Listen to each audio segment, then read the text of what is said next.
ನೀವು ಬಂದಿದ್ದೀರಿ ಸರ್ ಇನ್ನೊಂದು ಸಿಟಿ ರವಿ ಏನು ಹೇಳ್ತಾರೆ ಸರ್ ಕಾಂಗ್ರೆಸ್ ಯಾವ ನೀರು ಬೇಡ ಈಗ ಕುಡಿ ನೀರಿಂದ ಹೈಲೈಟ್ ಮಾಡ್ತೀರ ಬರೀ ನೀವು ಸಿಟಿ ರವಿ ಏನು ಹೇಳ್ತಾರೆ ಸರ್ ಕಾಂಗ್ರೆಸ್ ಕಮ್ಯುನಲ್ ಮತ್ತು ಕ್ರಿಮಿನಲ್ ಪಕ್ಷ ಅಂತ ಹೇಳ್ತಾರೆ ಸರ್ ಯಾರು ಸಿಟಿ ರವಿ ಹೌದಾ ಅದಕ್ಕೆ ಅವ್ರನ್ನ ಜನ ಸೋಲಿಸಿ ಮನೆ ಕಳಿಸಿದ್ರೆ ಕಾಣ್ತದೆ ಸರ್ ಲೋಕಸಭಾ ಚುನಾವಣೆ ಮುಗಿದ್ಮೇಲೆ ಕಾಂಗ್ರೆಸ್ ಪಕ್ಷ ಪತನ ಆಗುತ್ತೆ ಅಂತ ಯಾರು ಶೋಭಕ್ಕ ಅದೇ ಇದರಲ್ಲಿ ಇರಲಿ ಅವ್ರಿಗೆ ಗೊತ್ತಿಲ್ಲ ಅವ್ರಿಗೆ ಸೋಲಿಸಿ 135 ಸೀಟ್ ಕೊಟ್ಟಿದ್ದಾರೆ ಕಾಂಗ್ರೆಸ್ ಪಕ್ಷಕ್ಕೆ.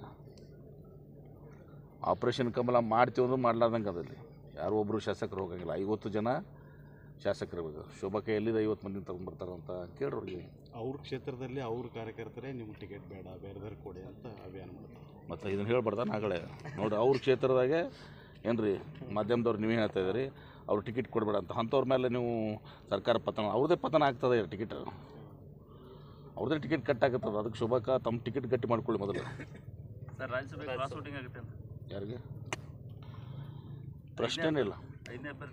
ಯಾರಿದ್ರು ಏನಾಯ್ತು ನಮ್ಮದು ಸೀಟು ಎಲ್ಲ ಸೀಟ್ಗಳು ಗೆಲ್ತೀವಿ. ನಮಗೆ ಸರ್ಪ್ಲಸ್ಸು ಅದಾವೆ ಎಲ್ಲ ಪ್ರಶ್ನೆನೇ ಇಲ್ಲ.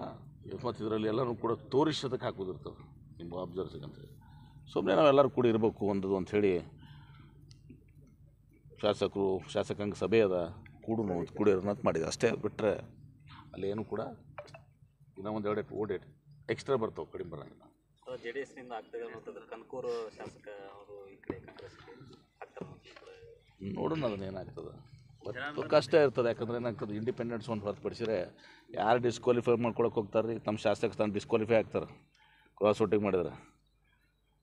ಕ್ರಾಸ್ ವೋಟಿಂಗ್ ಮಾಡಿ ಏನಾರು ಅಡ್ಡ ಮತದಾನ ಮಾಡಿದ್ರೆ ಅನರ್ಹ ಆಗ್ತಾರೆ. ಅನರ್ಹ ಹೋಗಿ ಇಲೆಕ್ಷನ್ಗೆ ಹೋಗ್ತಾರೆ ಯಾರೇ. ಭಾಳ ಅದಕ್ಕೆ ತಾಕತ್ತು ಬೇಕು. Yes sir. ಮೊನ್ನೆ ಪ್ರಶ್ನೆ ಈಗ